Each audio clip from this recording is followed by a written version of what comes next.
ವಕ್ಫ್ board gazette notification ಹೊರಡಿಸಬಹುದು. ಅಕಸ್ಮಾತ್ ಏನಾದ್ರು ತಕರಾರು ಮಾಡಿದ್ರು ಅಂತಂದ್ರೆ ನೀವು ವಕ್ಫ್ ಬೋರ್ಡ್ ಎದುರುಗಡೆನೆ, ವಕ್ಫ್ ಟ್ರಿಬ್ಯುನಲ್ ಎದುರುಗಡೆನೆ ಕೋರ್ಟಿಗೆ ಬರಬೇಕು. ಅವರೇ ನಿಮ್ಮನ್ನ ಕೇಸನ್ನ ಕೇಳ್ತಾರೆ, ಅವರೇ ನಿಮಗೆ ಆರ್ಡರ್ ಕೊಡ್ತಾರೆ. ಆ ಆರ್ಡರ್ ನಿಮಗೆ ಸರಿ ಅನ್ನಿಸ್ಲಿಲ್ಲ ಅಂದ್ರೆ ನೀವು ಅಪೀಲ್ ಹೋಗಕ್ಕಾಗಲ್ಲ. ಇಂಥ ಕಾನೂನನ್ನು ಮಾಡಿ ವಕ್ಫ್ ಬೋರ್ಡ್ಗೆ ಅತಿಕ್ರಮಣ ಮಾಡ್ಕೊಳ್ಳೋದಿಕ್ಕೆ ಕಾನೂನಲ್ಲಿ ಅವಕಾಶ ಮಾಡಿಕೊಟ್ಟಿದ್ದು ಕಾಂಗ್ರೆಸ್.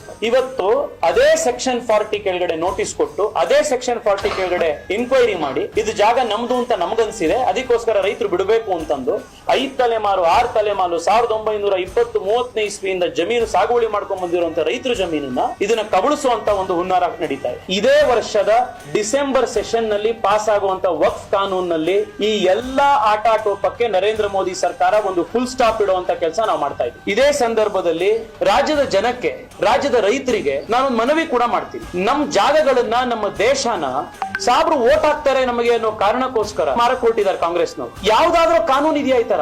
ಯಾವ್ದಾದ್ರೂ ದೇಶದಲ್ಲಿ ಇದೆಯಾ? ಸರ್ಕಾರಕ್ಕಿಂತ ಪವರ್ಫುಲ್ ಸಂಸ್ಥೆನ ವಕ್ಫ್ ಬೋರ್ಡ್. ರಾಜ್ಯದ ಜನಕ್ಕೆ, ರೈತರಿಗೆ ನಾನು ಮನವಿ ಮಾಡ್ತೀನಿ, ನಾವು ಚುನಾವಣೆಗಳು ಬಂದಾಗ ಮತ್ತೊಂದು ಸಂದರ್ಭದಲ್ಲಿ ಇವ್ರು ಕೊಡೋ 2,000 ರೂಪಾಯಿಗೆ 1,000 ರೂಪಾಯಿಗೆ ಗ್ಯಾರಂಟಿಗೆ ತಲೆ ಕೆಟ್ಕೊಂಡು ಕಾಂಗ್ರೆಸ್ ವೋಟ್ ಹಾಕ್ತಾ ಹೋದ್ರೆ ಈ ದೇಶ ಯಾವ ಸ್ಥಿತಿಗೆ ತಗೊಂಡು ಹೋಗ್ತಾರೆ ಇವರು ಅನ್ನೋದಕ್ಕೆ ಇದಕ್ಕಿಂತ ನಮಗೊಂದು ಜ್ವಲಂತ ಉದಾಹರಣೆ ಬೇಕಿದ್ಯಾ?